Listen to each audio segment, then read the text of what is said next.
Every Friday, we invite you to bring the heat, to air your beefs, to get whatever off your chest needs to get off your chest. It's a tradition where real talkers come together, courtesy of the Dairy Queens in Northwest Edmonton and Sherwood Park, Palisades, Nemeo, Newcastle, Westmount, and Baseline Road. It's the Flamethrower. And this one from Danica, who writes into talk at RyanJesperson.com, says, heading into the Heritage Classic this weekend, the Edmonton Oilers have absolutely mastered snatching defeat from the jaws of victory. Yeah, that's right. Shut out on home ice by the New York Rangers last night. Right now. What are they? 1-5-1 now? 1-6? Oh yeah. My gosh.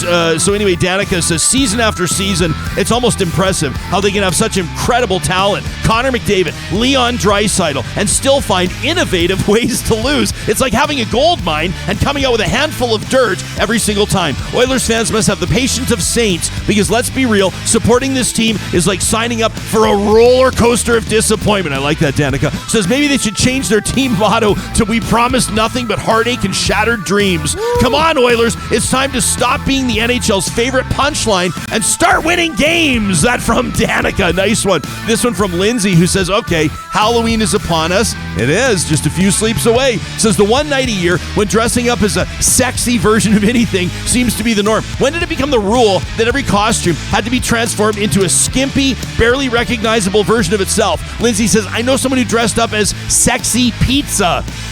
Sexy pizza? How did that? What would be the sexiest pizza? I'm trying to envision that. Just dripping with melted cheese. I don't know. So Lindsay says, and don't get me started on sexy animals. Yeah, I don't want to go there either, Lindsay. She says, I'm just waiting for the day when somebody shows up as like a sexy traffic cone or a sexy stapler. I was told I could keep my stapler. Let's remember that Halloween is supposed to be spooky and fun, not an excuse for everybody to channel their inner slut. Let's bring back the creativity. Lindsay, let's bring back you feel like maybe this is personal? There's a little shaming going on. There's a little shaming going on. Let's bring back the creativity and leave the sexy versions in the costume clearance bin. Okay, Lindsay, nice one. And this one from Dan in Red Deer says, Jess, I'm a fan of the show. I've been a fan of yours since the 6:30 Ched days. The what date? The who? What is that? What? He says, I've always enjoyed your perspective on issues. Thanks, Dan in Red Deer. He says, I just actually heard your conversation with Charles Adler, a comment that he made a couple of weeks ago, making an announcement, he says, by the Oilers.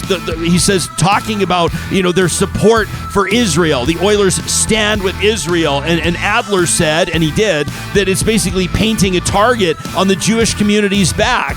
Dan says, we were at that game, and we had a similar reaction to yours, a little bit surprised. The silence and people yelling pro-Palestinian support was palatable in the building, says Dan. But I couldn't help but notice Johnny's comment about Pride Tape after that. And he says, and I hope that you guys all see the irony, says Dan. By gosh, by golly, please. And he hyphenates it all. I like that. By gosh, by golly, please. Be consistent in your messaging. In particular, Charles Adler. Maybe he should rethink his perspective on Pride Night and recognize what all of you just said. You could apply his logic to NHL Pride Night or Military Night or Hockey Fights Cancer Night. That by promoting Pride Night on the NHL, it's painting a target on the backs of the LGBTQ community. Maybe, just maybe, says Dan in Red Deer, celebrities, sports stars, owners of teams and companies should stay out of social arenas. Dan, I disagree with you, but I preserve and celebrate your right to say what you feel strongly about right here on the Flamethrower, presented by our friends at the DQs of Northwest Edmonton